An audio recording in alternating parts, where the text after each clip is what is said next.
They left her in a basement cold as a grave.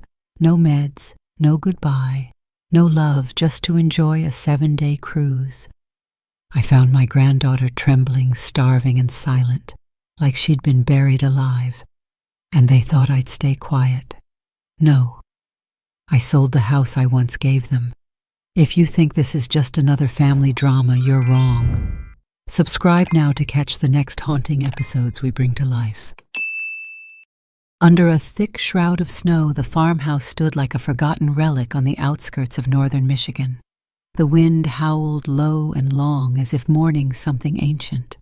Trees bent with ice and crows flitted from branch to branch, black smudges against a white, endless sky.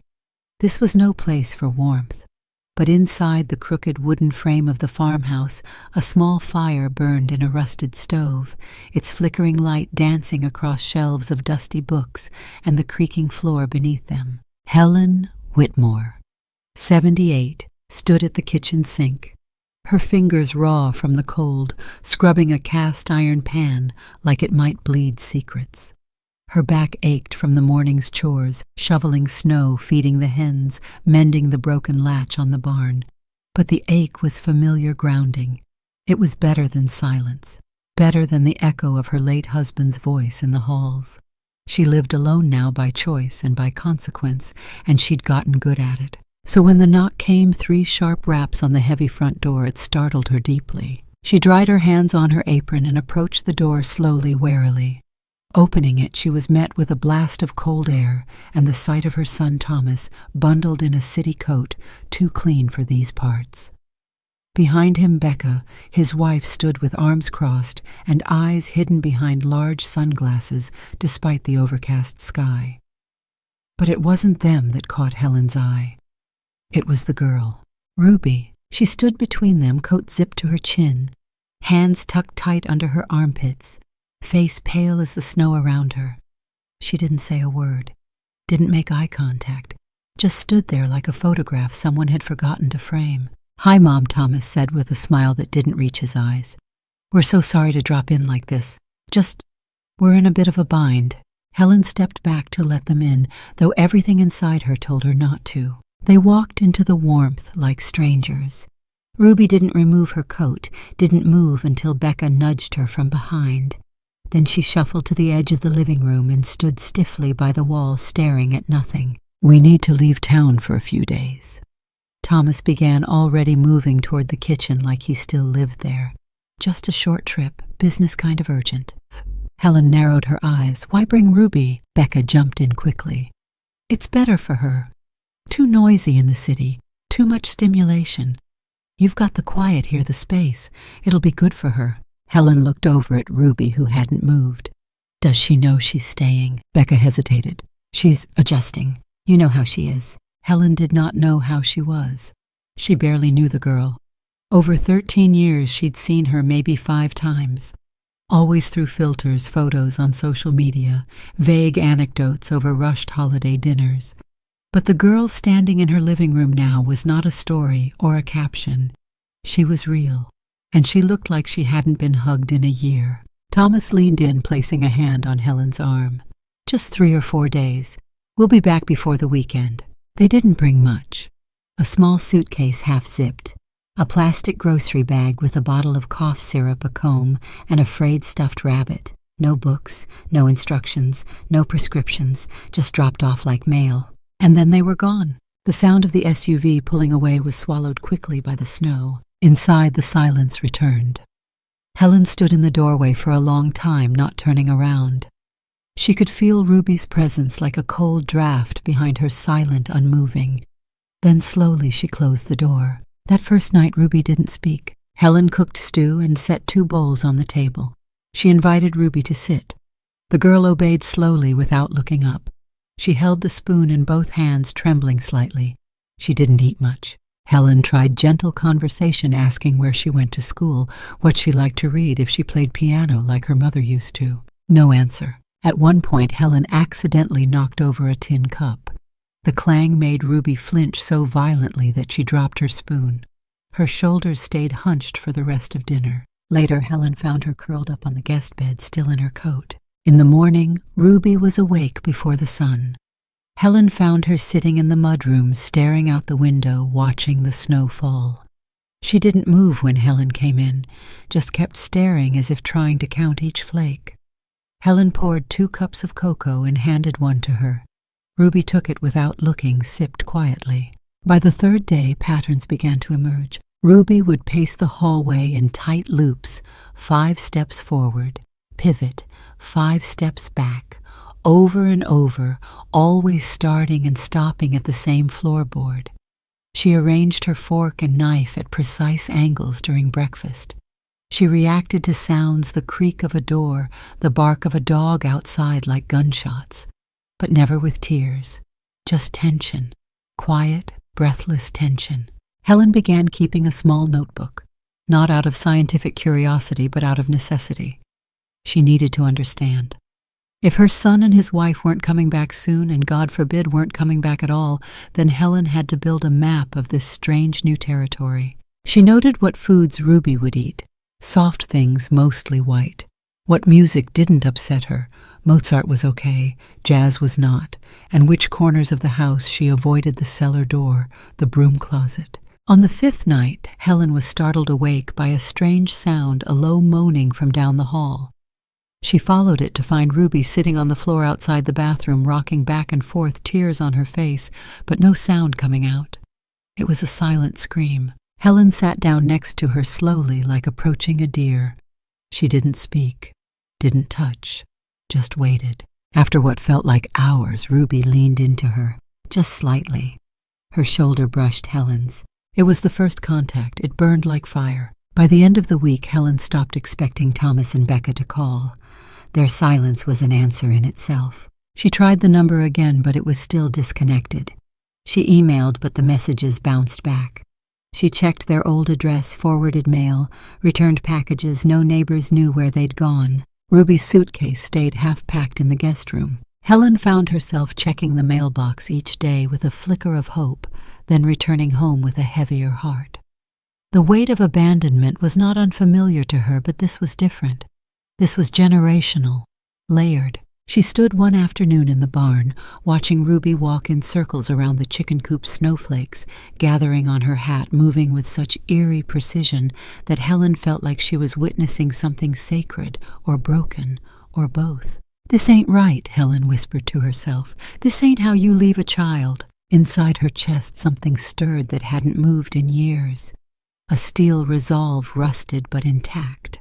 The world might have forgotten Ruby. Her own parents certainly had. But Helen wouldn't. She couldn't. She wasn't just the last one standing. She was the only one left willing to fight. Under the brittle light of a midwinter morning, Helen sat at the edge of her kitchen table, the receiver clutched tightly in her hand. Her knuckles were pale, drained of blood, her gaze locked on the phone's small screen, like it might suddenly blink with news. It didn't. It just buzzed once before flashing the familiar message. "The number you have dialed is no longer in service." She didn't hang up right away. She let the static play in her ear, filling the silence with something, anything other than the pit in her stomach. A week had passed. 7 days of melted snow, silent dinners, and waiting for a return call, a knock on the door, even a goddamn postcard. Nothing came. She tried again. Same number, same result. Then she tried Becca's cell. Same soulless message. Her email came next, typed slowly, heart-thudding. "Hi, it's Mom. Just wondering when you're coming back for Ruby. She's doing okay. Please call me." She pressed send. 30 seconds later, the email bounced back. Address not found. Helen sat there for a long time, staring at the screen, the silence pressing in like a weight. The only sound in the kitchen was the old clock ticking on the wall, and Ruby humming faintly in the other room, a soft, tuneless hum, more like static than melody. She pushed the chair back slowly. It scraped across the floor louder than it should have.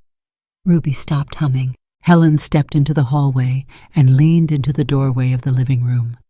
Ruby was sitting cross-legged on the couch, one hand pressed flat against the side of her head, rocking gently.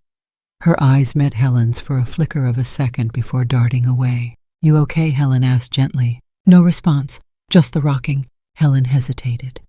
then sat down in the armchair across from her, watching the snow swirl beyond the window pane. "You ever wonder where people go when they leave?" she asked the air. Still no response, but Ruby had stopped rocking. That afternoon, Helen pulled out the old address book, one she hadn't opened since her husband passed. She flipped through the stiff pages until she found it. Thomas Whitmore, 142, Delmar Avenue, Apartment 3C, Grand Rapids. It was an hour's drive in good weather, 2 in the snow. Helen bundled herself in a scarf and coat, started the truck, and told Ruby she'd be back in a couple hours. Ruby stood in the doorway, clutching the doorknob with white knuckles, not blinking. Helen didn't know if the girl understood or not, but she left anyway. The roads were narrow, slick, and lined with frozen fields. As she drove, Helen found herself gripping the wheel too tightly, jaw clenched. She hadn't been to Thomas's place in over a year. Becca had always said it was too chaotic to host visitors, especially with Ruby's routine. When she reached Delmar Avenue, it was barely recognizable. The building looked abandoned, half the windows boarded up, the paint peeling in long strips like old skin. Helen parked and climbed the icy steps to Apartment 3C. She knocked once, then twice, no answer. She tried the doorknob, locked. She knocked on the door across the hall. A middle-aged man in a stained undershirt and socks peeked out, suspicious.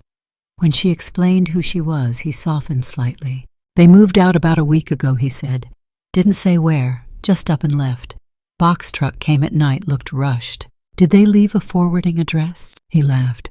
"Lady people like that don't forward anything. They vanish." Helen stood in the hallway for a moment longer, absorbing the echo of his words. Back in the truck, she sat with her hands on the wheel but didn't start it.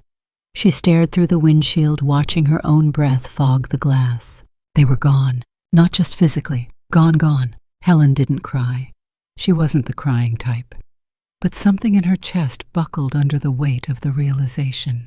Her son had abandoned his child, and he'd chosen not to tell her, not even leave a note. The drive back was silent. The radio stayed off. She gripped the wheel like it might anchor her to something real. When she returned, the sky was already dimming, the snow falling heavier. The house looked unchanged, as if time had refused to move without her. She found Ruby sitting by the window, her coat still on, staring out at the driveway. When Helen walked in, Ruby looked up, really looked up, and their eyes locked for longer than they ever had. "You came back," Ruby whispered. It was the first full sentence she'd spoken since she arrived. Helen's heart skipped. "I told you I would," she said, voice soft. Ruby nodded slowly. Her eyes shimmered just a little like frost catching the first edge of morning light. Later that evening, Helen stood at the sink washing the few dishes they'd used. A plate, a spoon. Ruby only ate buttered rice and applesauce. Every meal was a quiet ritual now, a game of consistency and patience. She glanced toward the kitchen table where her notebook sat. Inside, she had begun to keep a record. Ruby's preferences triggers the patterns she'd begun to understand. Things that would have been helpful in a different context if Thomas and Becca had left so much as a sheet of paper, a doctor's note, a therapist's name. But there was nothing. Just Ruby and silence, and a stuffed rabbit that smelled of stale detergent. Helen dried her hands, sat at the table, and opened the notebook to a new page. January 12th. Phone disconnected. Email rejected. Address confirmed vacated. Neighbors unaware of whereabouts. Assumption abandonment confirmed. Begin long-term planning. She wrote it like a case file, like she used to when grading research reports at the university. Like data would make it manageable. But no amount of structured words could remove the ache beneath her ribs. That night, as they sat together by the fire, Ruby reached over and placed her stuffed rabbit on Helen's lap. The gesture was so small, so quiet, it almost didn't register. But Helen looked down, then back at Ruby, who was staring intently at the flames. "His name's Walter," she said, barely above a whisper. Helen held the rabbit gently, as if it might break.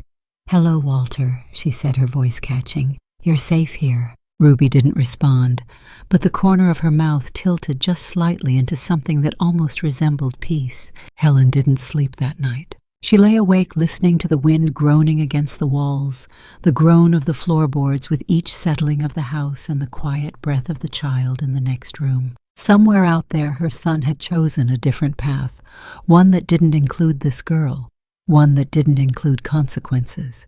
But Helen had never been good at walking away, not from people, not from responsibility. The next morning, she went into town and bought 2 sets of thermal pajamas, a weighted blanket, and a second-hand children's keyboard from the thrift store. When she returned, she found Ruby sitting at the table carefully peeling the label off her applesauce cup. Helen placed the keyboard gently on the counter. Ruby's eyes followed it, then flicked to Helen. "I thought we'd try something new," Helen said. No answer. But Ruby didn't flinch, didn't retreat. She stood slowly, approached the keyboard, and pressed one key. A clear high C note rang out. She didn't smile, but she didn't walk away either. The wind screamed louder at night. It clawed against the windows of the old farmhouse, as if demanding to be let inside to join in the quiet rituals of survival unfolding behind those frosted panes. Helen didn't sleep anymore, at least not deeply. Her body would rest, but her mind kept working. It replayed conversations that never happened, endings that hadn't come, and questions that had no answers. She would lie there in the dark, listening to the house breathe. And always, always there was the faint sound of Ruby rustling somewhere just beyond the hallway, pacing, humming, existing in fragments. On the 8th morning, Helen made a decision. No more waiting, no more phone calls, no more false hope. She would not call the police, would not hand over Ruby to a system she didn't trust. That child had already been dropped into enough strangers' laps. No, she would stay, and she would build something instead. Helen started with the basement. It wasn't a glamorous idea. The space had been unused for years, dank, cold, its corners claimed by cobwebs and forgotten crates filled with memories, old tax documents, holiday decorations from another life, a broken rocking horse that had once belonged to Thomas. She stood at the top of the narrow steps looking down into that darkness and exhaled sharply. "Well, it ain't heaven," she muttered, "but maybe we can make it holy." The next day she rolled up her sleeves. She cleared the shelves, hauled out boxes, threw away what didn't matter. She swept the dust, scrubbed the concrete floors with vinegar and hot water until her hands were raw. She opened the 2 narrow basement windows to let in what light she could. When the wind blew through them, it whistled a strange melodic hum, like the voice of the house finally speaking. She repainted one of the walls a pale blue, not for aesthetics, just to mark the beginning of change. Then she moved down a wooden desk from the attic, placed it by the larger window, and added a small lamp she found in her late husband's office. She bought a space heater online along with a second-hand beanbag chair. She laid out a thick rug, plain but soft. It was a beginning. She didn't tell Ruby it was for her. She didn't explain. One morning she simply led her downstairs and said, "Here, it's warmer now." Ruby didn't answer. She walked around the room slowly, her fingertips brushing the wall, the edge of the desk, the curtain. She paused by the rug, looked at it, then stepped onto it carefully like she was testing the surface of a frozen lake. Then she sat. Helen didn't speak. She just watched from the stairs as the girl curled her legs underneath her body and pressed her cheek against the beanbag. Her eyes slid shut. Not asleep, just resting, at ease. Helen smiled, then went back upstairs to make tea. From that day forward, the basement became Ruby's space. She didn't always talk, but she came down every day. Sometimes she would rearrange the books on the desk into neat stacks by color. Sometimes she would draw endless circles and spirals, never figures or people. And sometimes she would sit for hours beside the old tabletop radio Helen had placed on a shelf. It hadn't worked in years until one day Helen fixed the wiring by accident trying to change a fuse. The first time it crackled back to life, Ruby flinched, then froze. Helen panicked, moving toward her, but Ruby shook her head sharply. She wasn't scared, wasn't. She was listening. The station was tuned to some old classical broadcast symphonies and piano sonatas, nothing modern. Helen had meant to switch it to the news, but didn't dare reach for the dial after seeing Ruby's face. The girl leaned toward the speaker slowly, eyes wide, neck tilted, and she began to hum. Not a tune, not quite, but something close. A low, wordless sound that matched the rise and fall of the violin section. Her body swayed slightly with the music. It wasn't the kind of thing most people would notice, but to Helen it was seismic. It was the first time Ruby responded to something beyond herself. Later, Helen wrote it in the notebook. January 14th. Ruby reacts strongly to classical music, prefers piano over strings, seems to follow tempo unconsciously. Possible therapeutic avenue. She showed Ruby the page. The girl stared at the writing for a long time, then pointed at the word music. Helen leaned in. "You like that?" Ruby nodded. From that moment, the radio became the anchor of the basement. Helen rearranged the space again, moved the radio closer to the beanbag, added a bookshelf with old CDs, vinyls, and a few dusty cassette tapes she hadn't touched since 1992. She brought down her husband's turntable, repaired it, and set it on a table beneath the window. At night, she'd research music therapy. During the day, she'd watch Ruby become someone else, still quiet but alive in a way she hadn't been before. The basement changed with her. It no longer smelled of mildew and old paint. It smelled of citrus cleaner, wax candles, and sometimes hot chocolate. Helen had found old Christmas lights and strung them around the ceiling. They gave the space a warm, flickering glow like fireflies suspended in time. And there in that underground sanctuary, something else happened. Ruby began to make sounds. They weren't words, not at first, but she would sing to herself in low melodic syllables, imitating the music she heard. Helen would catch her mouthing the movements of piano pieces, hands fluttering over imaginary keys. One evening, Helen found her sitting cross-legged on the rug, eyes closed, swaying gently to Beethoven's Moonlight Sonata. The basement had become her chapel, and Helen became its priest. She watched her granddaughter with reverence, with awe, with a gnawing guilt she didn't quite know how to name, because for all her anger at Thomas, for all the judgment she carried for Becca, there was a truth she hadn't faced yet. Helen hadn't been there either, not really. She hadn't made the effort to be present when Ruby was younger, had let years pass between visits, had allowed busyness to become an excuse, and now, standing in the glow of fairy lights and sonatas, she realized what she had missed. The girl wasn't broken. She was symphonic. On the 16th day, something extraordinary happened. Helen came downstairs with a tray tea for herself, hot milk for Ruby, and paused when she reached the bottom step. Ruby was sitting at the desk, her fingers spread out across a sheet of paper. Drawn on it were lines, notes, music. Real music.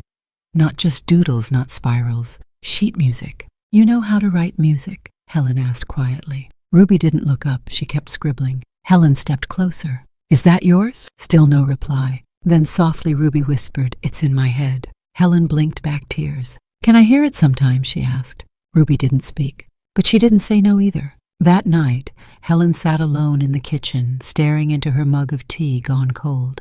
She thought about the basement, about what they were building down there, and what it meant. It wasn't just a place to pass the time. It wasn't just shelter from a storm.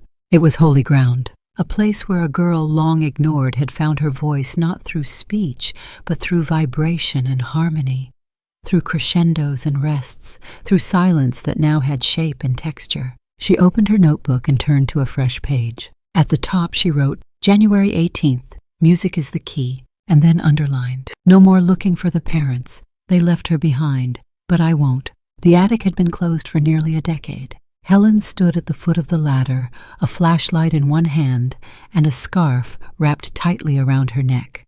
The Michigan wind howled against the eaves, shaking the house in soft groans like an old man turning over in his sleep. The bulb in the hallway flickered once, then died completely. Only the yellow beam from the flashlight guided her, now slicing through dust and silence. She hadn't been up here since Walter passed. The air inside was heavy with the smell of paper and wood rot. Stacks of old furniture leaned against each other like forgotten sentinels. Boxes sagged in the corners. Photo albums, Christmas wreaths, a crib long past its use.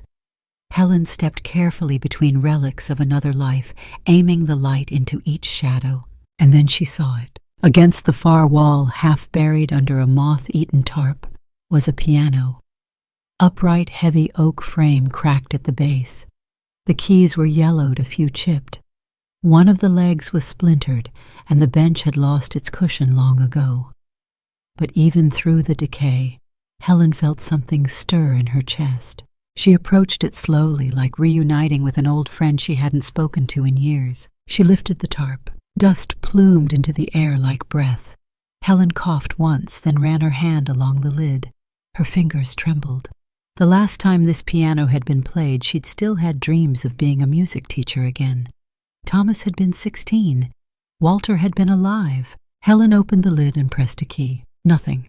Just a dull thud. She tried another. A sour, broken clunk echoed inside the frame.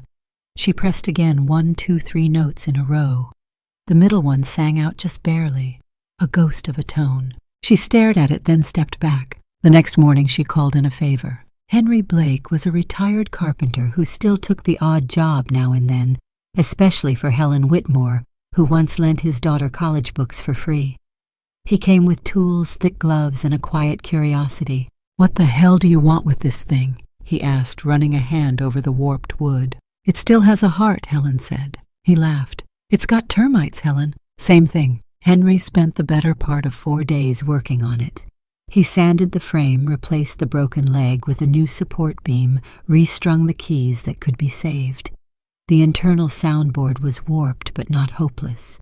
He removed the felt hammers one by one, soaked and reshaped them.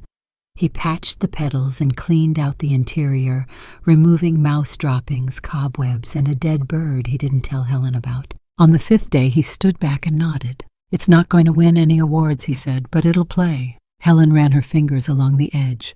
"That's all I need." Together they moved it, piece by piece, legs, bench base. They brought the piano down the narrow staircase, careful not to scratch the walls. It took 2 hours and a few bruises, but finally it sat in the basement. In the corner under the string lights. The radio had been moved to make room. The beanbag pushed back. It was a tight fit, but it worked. Helen stood in the doorway staring at the finished scene. Then she waited. She didn't call Ruby down, didn't announce anything. She just left the door open. Later that afternoon, while stirring lentils in the kitchen, Helen heard footsteps overhead, then down the stairs. Slow, hesitant. She didn't follow, she didn't peek. She waited. A minute passed, then 5. Then like a whisper music. The first note was shaky. Not in tune, but it was there. A key pressed lightly, then again, then another. Ruby was touching the piano. Helen gripped the edge of the counter. Her breath caught in her throat. More notes followed, a disjointed melody, awkward at first. No rhythm, no direction. But her fingers were moving. Helen walked to the edge of the basement stairs, careful not to make a sound. From the landing she saw her. Ruby was seated on the bench, feet barely reaching the pedals, back straight. Her eyes were locked on the keys. Her hands hovered, then pressed again tentatively, as if asking permission. She paused, adjusted, played 3 notes in succession, then repeated them over and over until they made sense. Helen sat down on the top step silently. She watched, and she listened. Ruby didn't notice her there, not at first. She was lost, completely submerged in the act of creation. Her body moved with the notes gently swaying, her head tilted with each change. She stopped, frowned, tried again. Then something miraculous happened. She found a rhythm. It was small, simple. 4 notes repeated in a loop, but they were hers, born not from sheet music or instruction, but from instinct, from memory, from some hidden world inside her that had never been allowed to breathe. Tears welled in Helen's eyes. She hadn't cried in years, not when Walter died, not when she lost her job, not even when Thomas stopped calling. But now, watching this girl, her granddaughter, shape sound out of silence, she broke. It came quietly, a single sob muffled by her hand. Ruby turned. Their eyes met. Helen froze. She expected Ruby to pull away, to shut down, to retreat into herself like she had so many times before. But she didn't. She just looked at Helen, studied her face. And then, with a gentleness that shattered something ancient in Helen's chest, Ruby nodded. It was barely a movement, not even a full nod, just a tilt of her chin in acknowledgement. Helen smiled through tears. Ruby turned back to the keys. She began again. This time the melody came faster. She remembered the 4 notes and added a 5th, then a 6th. The tempo changed. It was still raw, still unpolished, but it had structure now. Emotion. Depth. It was a conversation she had never been able to speak but could now play. Helen came down the stairs slowly, afraid to disturb the spell. She sat on the old armchair in the corner, hands folded in her lap, listening, and Ruby played. The song built into a wave, not loud, not theatrical, but true. Each note struck clean. Every pause held meaning. When it ended, Ruby let her hands rest on the keys. Her shoulders rose and fell with a single breath. Helen didn't clap. She didn't need to. She whispered, "You have a gift." Ruby said nothing, but she reached for the keys again, and that was enough. Later that night, Helen sat in bed with her journal open. January 20th. She played. Real music. Not mimicking. Not echoing. She felt it. She found something in that piano I didn't even know was still there. She stared at the words, then added, "I think she knows what this means. I think she knows I saw her." The house was quiet. The wind outside had calmed. The trees no longer groaned. Even the floorboards had stopped their complaining. In the basement, the piano sat silently. But it had sung, and Helen knew it would again. That night, for the first time in weeks, she slept, not out of exhaustion, but peace. The snow had begun to melt by the time Helen stood in the kitchen with the cassette recorder. It was old, older than Ruby, older than most of the appliances in the house. A beige rectangular relic with buttons that clicked like typewriters. Helen hadn't used it since Thomas was in high school, when he'd tried to become a folk guitarist and insisted on recording every chord progression like it was genius. Now it sat on the windowsill, rewired and rewound, ready to be reborn. In the basement, Ruby was playing again. Each day she returned to the piano with deeper confidence, more fluid movement. Her fingers no longer hesitated, her shoulders stayed relaxed.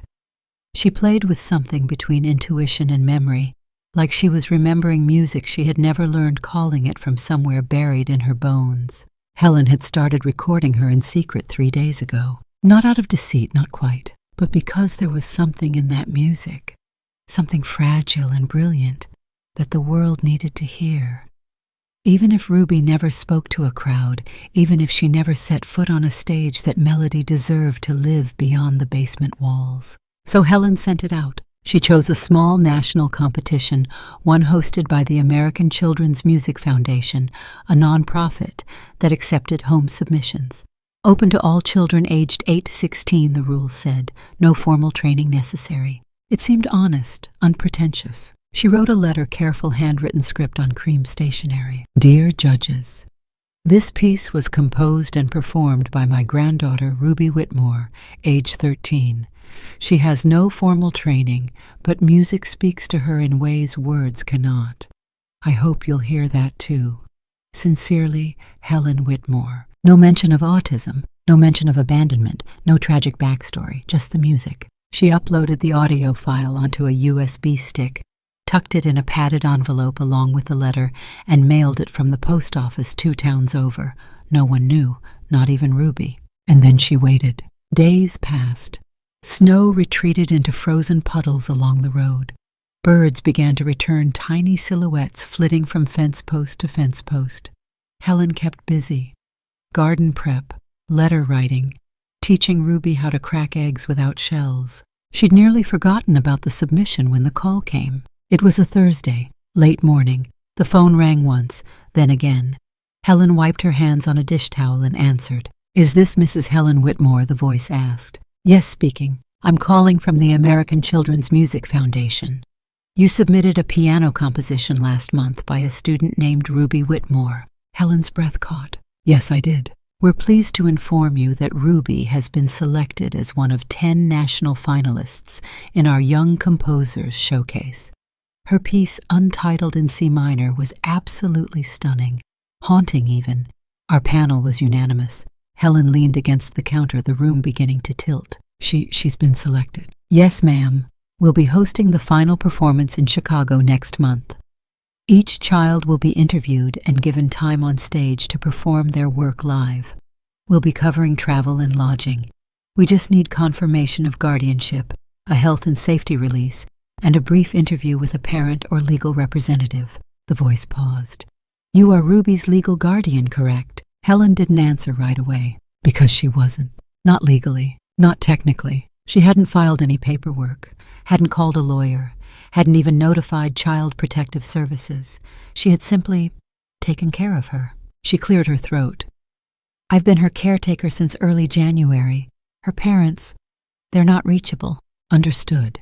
In that case, we'll email you the forms. You can sign them and submit online, but we'll still need to conduct an identity verification call next week. Yes, of course, Helen replied, her voice even now. Congratulations again, Mrs. Whitmore, and please tell Ruby we can't wait to hear more. The call ended. Helen stood in silence. The house didn't move. The refrigerator hummed in the background. A woodpecker hammered rhythmically against the barn outside, but inside everything stilled. Ruby was a finalist. Her music, the aching, wordless beauty she poured into the piano, had reached someone, had broken through. Helen wanted to run downstairs, pull her into her arms, and shout the news. But something stopped her, because with the joy came fear. What if this exposed her? What if someone asked questions? What if this moment, their moment, became the very thing that drew Thomas and Becca back from wherever they'd vanished? What if they returned not out of guilt, but out of interest, claiming credit, or worse, claiming Ruby? Helen took a long walk that afternoon down the winding trail behind the cornfield, past the rotting fence line, where the blackberry bushes had once bloomed. The sky was heavy with clouds, bruised gray, and low, ready to break open. She walked until her knees ached. Then she sat on a stump and closed her eyes. She thought about what she would say if asked. She thought about lying, or half-truths. She thought about keeping Ruby in the shadows safe, hidden, untouched. But wasn't that another form of silence? Didn't Ruby deserve to be heard? That night, Helen brought the forms to the basement. Ruby was on the rug, her knees pulled to her chest, eyes closed as a Brahms concerto spilled from the radio.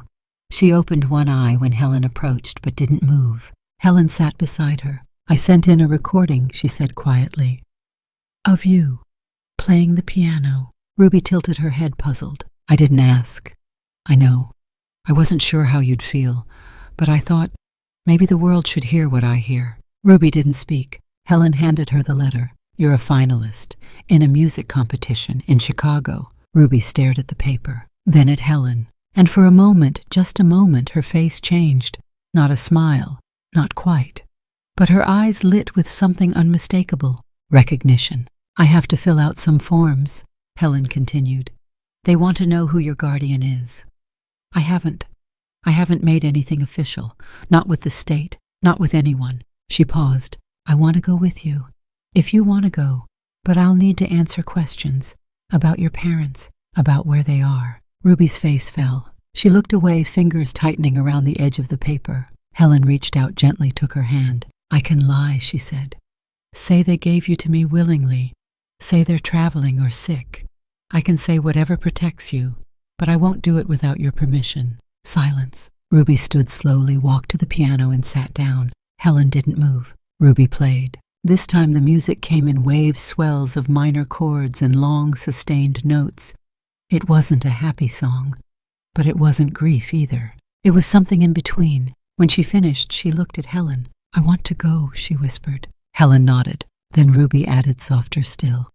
But don't tell them anything. Helen's voice trembled. Okay. No names, no stories, just music. Helen smiled, tears stinging her eyes. Just music, she agreed. They sat in silence. And somewhere beyond the snow-thawed cornfields and past the tree line, a future began to hum, softly half-formed but real. Helen hadn't meant to dig into the past. At least that's what she told herself, as she sat at her dining room table, one quiet morning, laptop, open legal pad beside her coffee, untouched and growing cold. The birds outside had returned to their spring chorus, and Ruby was in the basement playing something soft and searching on the piano, an unfinished piece she'd been composing for days. But Helen couldn't focus on the music, because beneath the pride, beneath the wonder of Ruby's progress, a dark knot had begun to twist in her chest. A question that wouldn't go away. Where the hell was her son? What kind of man leaves his daughter with no explanation, disappears without a forwarding address, and erases his name from every record? It had been almost 2 months. No calls, no letters, no visits. And now, with Ruby's name beginning to circle in public competitions, Helen knew the truth wouldn't stay buried. Someone would come looking, whether a journalist, a judge, or the girl's own shadowed memories. So Helen opened the laptop, took a deep breath, and began. She started with the basics. Old addresses.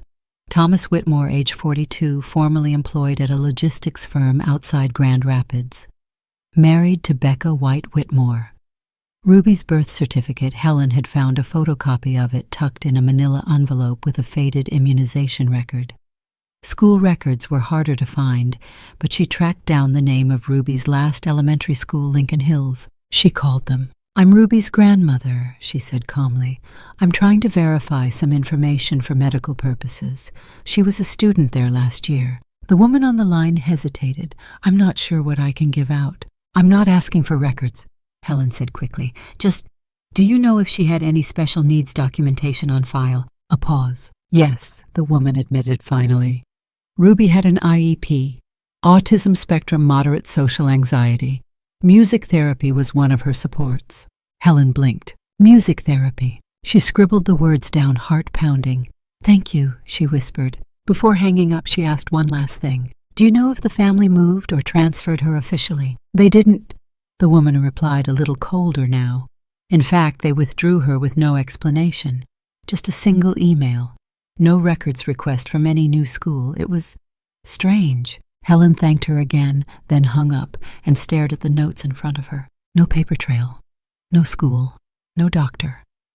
Ruby had vanished from every system like a ghost. Unless... Helen reached for her phone and dialed an old friend.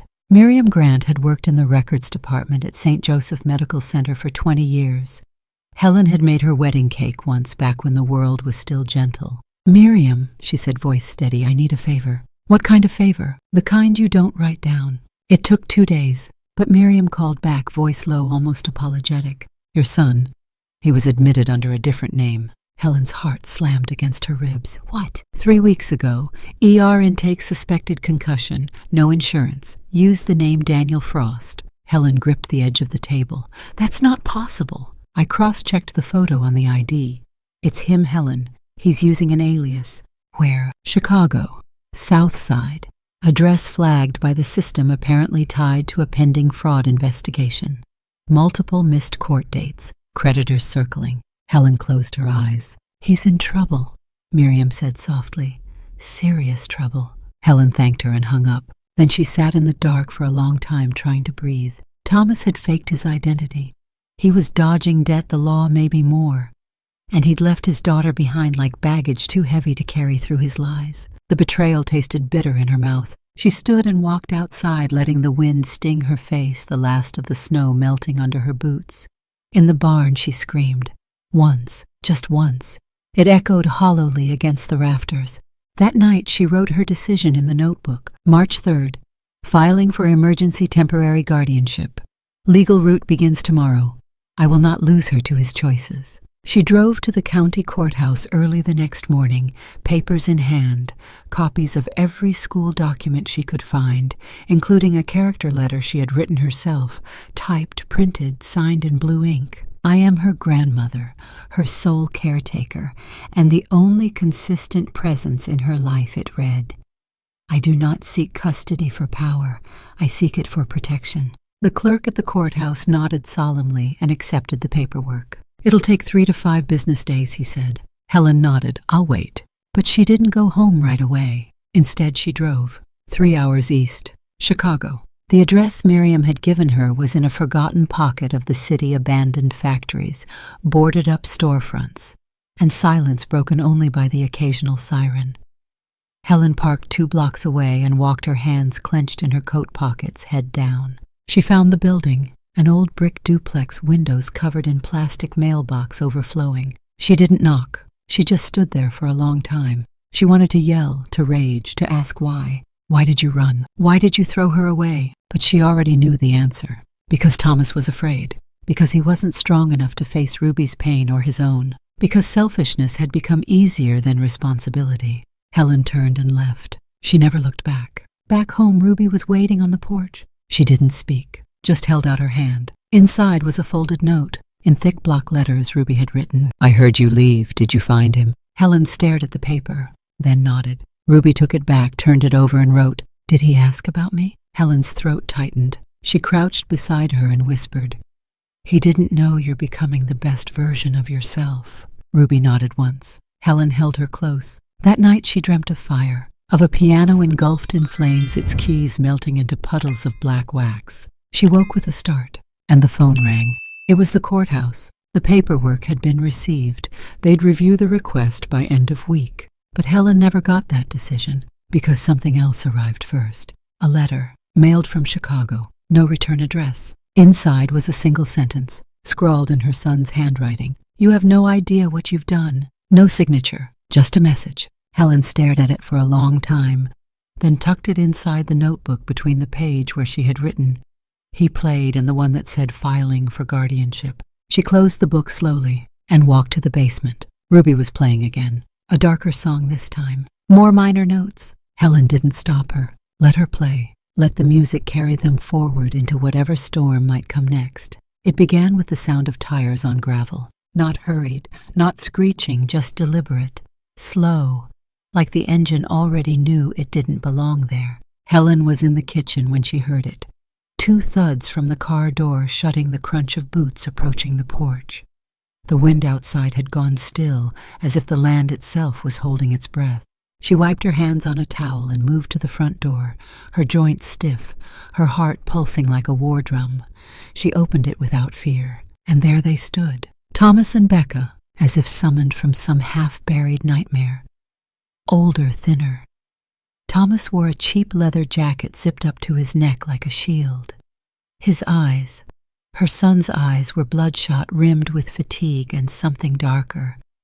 Becca stood behind him, silent, chin lifted like she belonged to a courtroom, not a farmhouse porch. "Mom," Thomas said. Helen didn't answer. He tried again, softer this time. "We've come to pick up Ruby." The wind picked up then, sharp, unforgiving. Helen stepped out and shut the door behind her. "She's not going anywhere." Becca scoffed, stepping forward.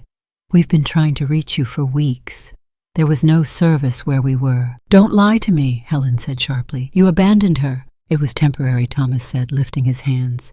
"We had things to take care of. Legal stuff. Work. You disappeared, changed numbers, left no address, and you think you can just show up and take her back like it's nothing." Becca crossed her arms. "She's our daughter." "She's your burden," Helen snapped, voice rising. "Until now." Thomas took a breath. "We didn't ask for a fight. We're here to bring her home. She has a home." Becca's voice turned hard. "And you're not her mother." Helen met her stare without blinking. "No, I'm something better." The words hung in the air like smoke. Then Thomas tried to soften his voice again. That old trick. The one he used in high school when he broke the neighbor's window and wanted her to lie for him. "Mom, please, don't make this harder than it has to be." Helen reached into her coat pocket and pulled out the manila envelope. She handed it to him with steady hands. "What's this?" "Emergency guardianship," she said. "Filed last week, stamped by the county. I'm her legal custodian, at least until the hearing." Thomas flipped through the pages, his eyes scanning the official seals, the typed signatures. His hands shook. "You filed for custody." "No," Helen said. "I filed for protection." Becca grabbed the papers from his hand. "This isn't permanent." "No," Helen agreed, "but it's binding." Thomas looked at her, something cruel flickering across his face now. "You think this is over? You think we'll just walk away?" Helen tilted her head. "You already did." He stepped forward. "She's our child. She's your victim." Silence. Even the wind stopped. Then Becca spat out. "We'll sue you. You don't get to keep her. We'll go to court. We'll get a real lawyer." Helen smiled, calm, composed, terrifying. "I hope you do," she said, "because then I get to tell the judge exactly how you left her. No note, no warning.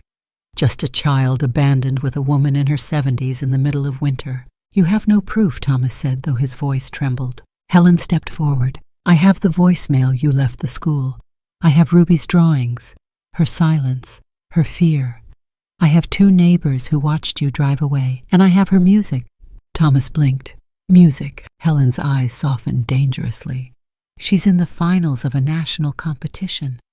"You didn't know that, did you?" Becca stepped back. "She's going to be heard," Helen whispered. "By the world.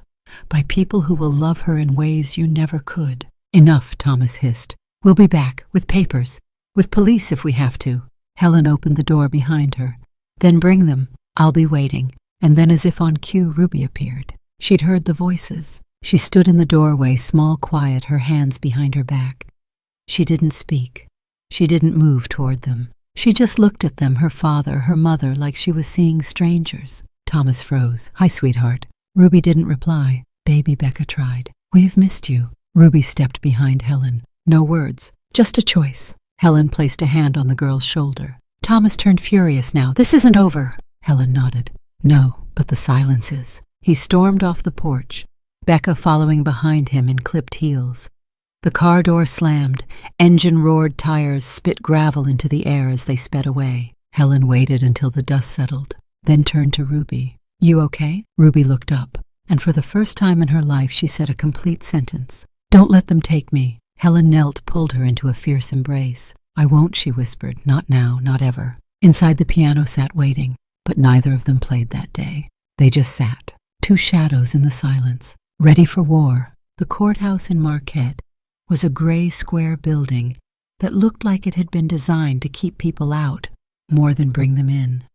Cold walls, narrow windows, a faint smell of stale coffee and old carpet followed Helen and Ruby through the metal detector that morning. Helen's hands were steady, but her chest felt like it carried a stone. Ruby walked beside her, hair braided tightly, wearing a blue cardigan Helen had knit the year before. She said nothing. She hadn't spoken a word since the day her parents came back to the farm, but her eyes held something different now. Resolve. Room 204 was half full. A judge with a kind face and tired eyes sat behind the bench. An attorney from Child Services nodded toward Helen as they entered. Thomas and Becca were already seated on the opposite side, whispering, dressed as though they were attending church and a funeral at once. Helen didn't look at them. The clerk called the case. Whitmore versus Whitmore. Petition for full legal guardianship of minor Ruby Whitmore. The judge adjusted his glasses. Is the child present? Yes, Your Honor, Helen said. He looked over the rim of his frames. Let's proceed. Thomas's attorney, an overconfident man in an expensive suit, spoke first. He talked of parental rights, temporary arrangements misunderstood, and a grandmother who acted with emotion, not legality. Becca nodded at all the right times. Thomas sat stiffly, eyes never leaving his lap. Then Helen's turn came. She stood, didn't approach the bench, just opened her folder. Your Honor, she began, her voice clear. My son and his wife left Ruby at my doorstep 8 weeks ago. They gave no timeline, no instructions. They vanished, changed numbers. I couldn't reach them, not once. She lifted the printouts, emails bounced back, call logs, a screenshot of the voicemail left at Ruby's former school. I didn't call CPS because I didn't want her thrown into a system she wouldn't survive. Instead, I gave her structure, warmth, a safe place. She turned, nodded at the courtroom technician. A screen came to life. A video began to play. Ruby at the piano, fingers moving like breath, weaving a melody that floated through the silent room like incense. The courtroom changed. Even the judge leaned forward. Ruby doesn't talk much, Helen continued. But she speaks through this. Music was how I found her, how I reached her. The judge asked, has she received any psychological evaluation? Helen stepped forward, placed a folder on the bailiff's desk. A report from Dr. Pauline Abbott, certified child psychologist specializing in developmental trauma and autism spectrum disorders. Weekly sessions. She notes significant emotional improvement and strong attachment to her current environment. The judge reviewed the document in silence. Then he looked at Ruby. Miss Ruby, he said gently, would you mind stepping up? The girl hesitated. Helen touched her arm. Ruby stood, walked slowly. Her shoes made small tapping sounds against the tile. She stood just a few feet from the judge. He leaned down a bit, softening his tone. Do you know why you're here today? Ruby nodded. And do you understand what this is about? Another nod. Then I have one question for you. No pressure. Take your time. He paused, eyes kind. Where do you want to live, Ruby? The room went still. Helen stopped breathing. Becca's eyes shimmered with something between panic and hope. Even Thomas looked up. Ruby stood frozen. 10 seconds passed. Then 20. A minute. No one moved. Then Ruby took a step forward and said clear, firm, unwavering, "I want to live where the piano is." The judge blinked. Ruby added, "Where the barn smells like cinnamon, where the dog barks too loud, where the woman who doesn't yell waits for me to wake up before she talks." She looked directly at the judge now. "I want to live where my music lives." Helen began to cry, quietly. The judge sat back, folded his hands, took a breath. "Well," he said softly, "I believe that's quite clear." He picked up his pen. "I hereby grant full legal guardianship of Ruby Whitmore to Helen Whitmore, effective immediately. The biological parents are to have no contact unless initiated by the child through court-supervised channels.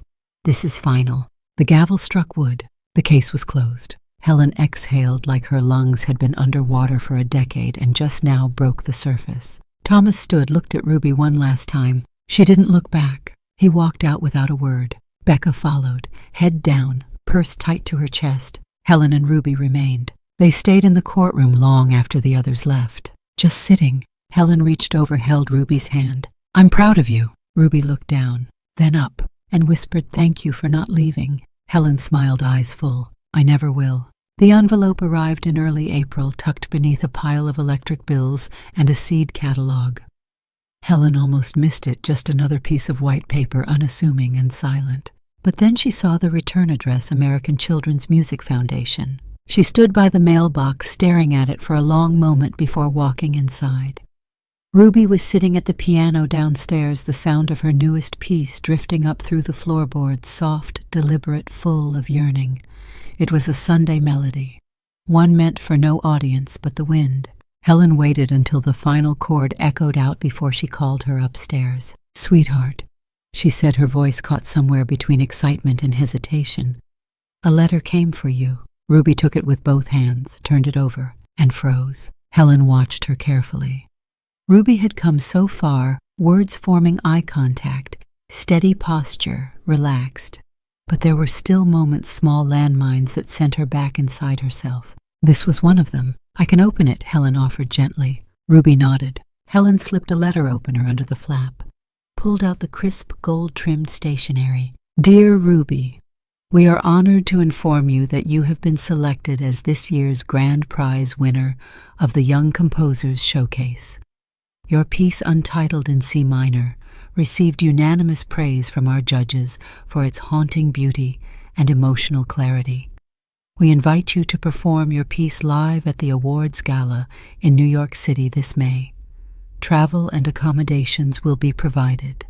With admiration, the ACMF Selection Committee." Helen's hands trembled. She looked up. Ruby was still eyes wide, lips parted like she might say something, but no sound came. Then she shook her head. Once, twice. Helen folded the letter quietly. "You don't want to go?" Ruby bit her lip, then whispered, "I don't want the lights." Helen nodded slowly. "I just wanted you to know they see you," she said, "that they heard what I hear every day." Ruby moved closer, pressed her head into Helen's shoulder.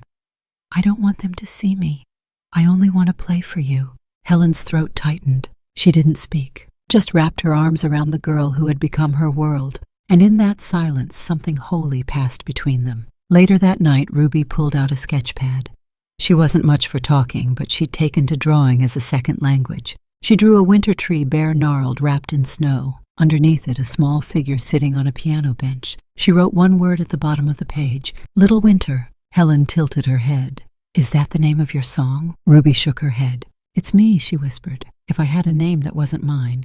Helen smiled, blinking back tears. "That's beautiful." That night, over 2 mugs of hot cocoa and a crackling fire, Helen opened her old laptop and created a blog, ulittlewintermusic.com. She showed Ruby how to upload audio, how to write captions, how to use a pseudonym. "No pictures," Ruby said firmly. "No pictures," Helen agreed. Within a week, they posted the first track, C minor Stillness. No fanfare, no bios, just a 3-minute piano piece recorded on Helen's phone, raw and aching and real.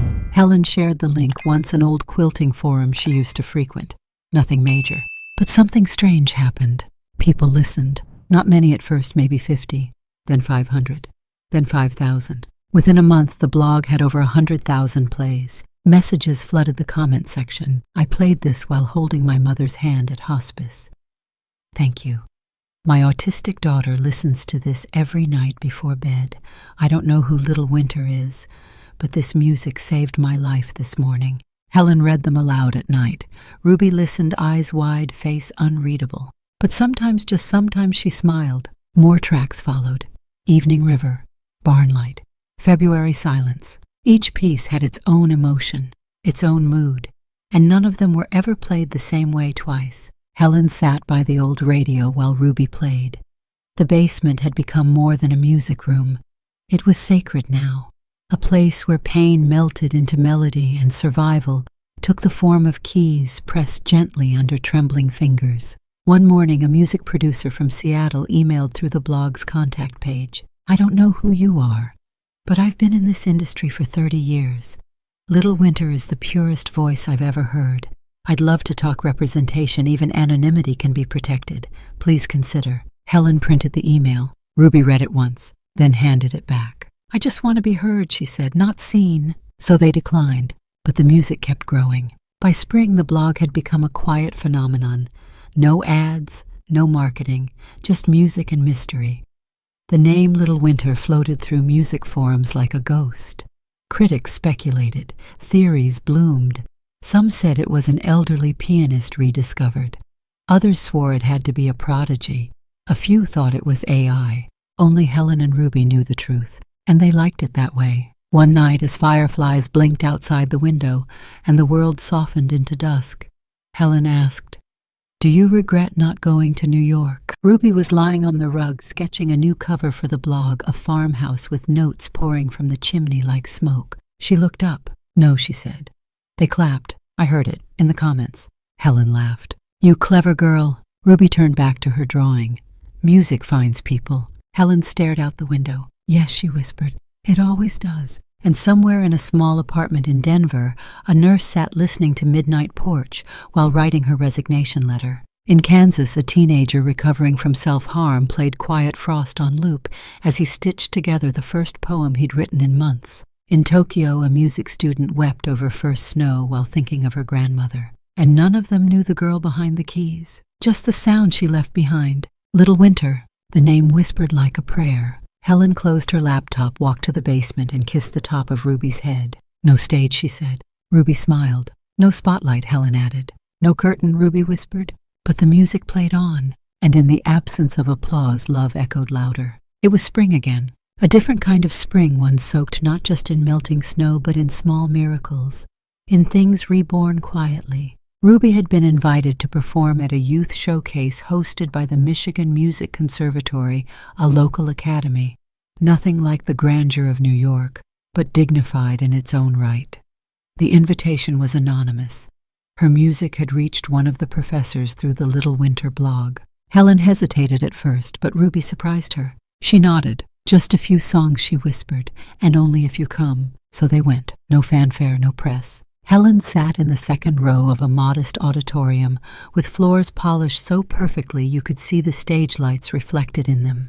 She clutched the armrests with quiet reverence as Ruby walked slowly to the grand piano, her pale blue dress swaying just slightly. She didn't bow, she didn't speak. She just sat and played. It wasn't any of the songs from the blog, not the ones the world already knew. It was something new, softer, slower, deeper. Helen felt her chest tremble with each note, not because of the melody, but because of the silence it came from. The silence it healed. She didn't see the figure in the hallway, didn't see the man standing half-concealed behind a glass panel pressed up against the wall as if touching the air might break him. Thomas. He had found the blog. He had followed the trail of comments, cross-referenced a photograph someone posted of the Michigan Academy's spring program and flown in without telling anyone. He couldn't go inside. He wasn't ready. He didn't deserve to. But he stood there as his daughter played, wept quietly as the child he'd abandoned poured out a song that didn't demand applause, only understanding. He stayed for 5 minutes, then turned and disappeared into the crowd. Helen never saw him, not that day. But a week later, a letter came in the mail. No return address. Just a folded piece of paper and one sentence. I heard her. Helen stared at it for a long time. Her eyes didn't water, not this time. Instead, she walked to her desk and opened a drawer. Inside was a letter she'd written months earlier. A letter no one had asked for. A letter meant for a man who'd broken more than promises. She added one line to the bottom, then sealed it, taped it shut, dropped it in the mail slot before she could change her mind. To Thomas Whitmore. Subject: I choose love. You don't need me to forgive you. But Ruby might. Someday. You walked away. I won't file charges. Not because you didn't deserve them, but because she deserves peace more than I deserve vengeance. I hope you fix yourself.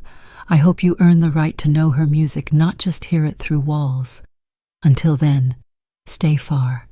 She's healing, and this time she won't break. She signed it simply, Mom. When Ruby found the envelope stub the next morning, she didn't ask questions. She didn't have to. Helen told her anyway. I wrote your father, she said. I told him I wouldn't press charges. Ruby looked at her. You're not mad. Helen smiled softly.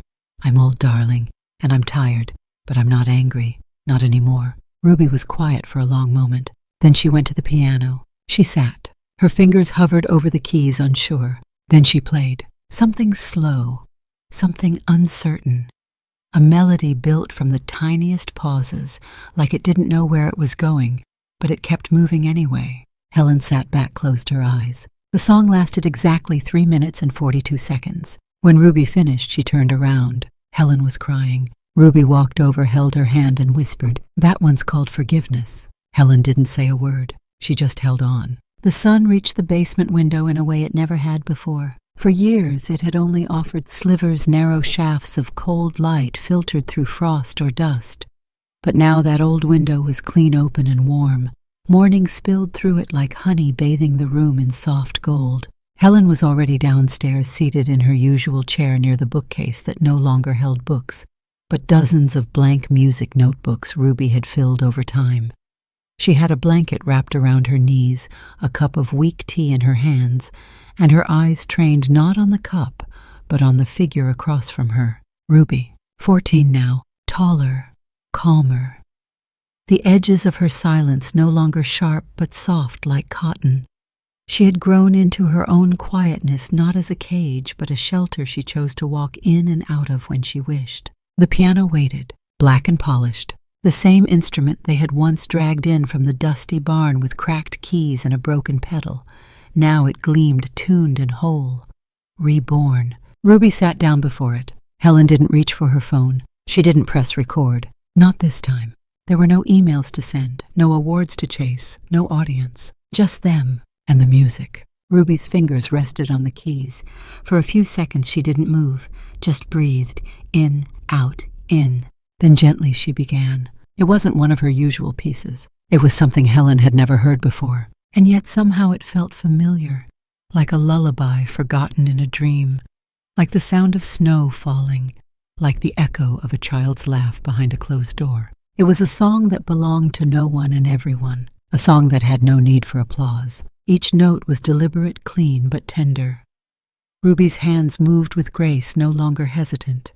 She wasn't searching for the keys now. She knew where they were. She trusted herself. And Helen just listened. She didn't cry. Not this time. She simply sat there, her eyes wet with something deeper than grief or joy, something called presence. Every so often Ruby would glance over, not looking for approval, just checking that Helen was still there. And she was. All there. No camera, no recording. Just memory being made in real time. The melody rose not to crescendo, but to stillness. The kind of stillness that fills a room like breath. When Ruby struck the final chord, she held it just a second longer than usual, as if to tell the room, remember this. Then silence. Helen let out a breath she hadn't realized she was holding. Ruby didn't move. Neither did she. For a while there were no words. None were needed. Then Ruby finally spoke low, small, clear. That one's called Home. Helen nodded. It sounds like it. They sat like that for a long while. The warmth from the window growing brighter, stretching across the wooden floor like a slow blessing. The basement no longer felt like a basement. It felt like a chapel, a sunroom, a final page in a book that no longer needed turning. Outside, birds began to sing. Inside, no one moved. No credits rolled. No titles flashed across the screen. Only music remained, and the still image of two souls, one old, one young, in a basement that had once been cold, now flooded with golden light. just listening, together, until the end.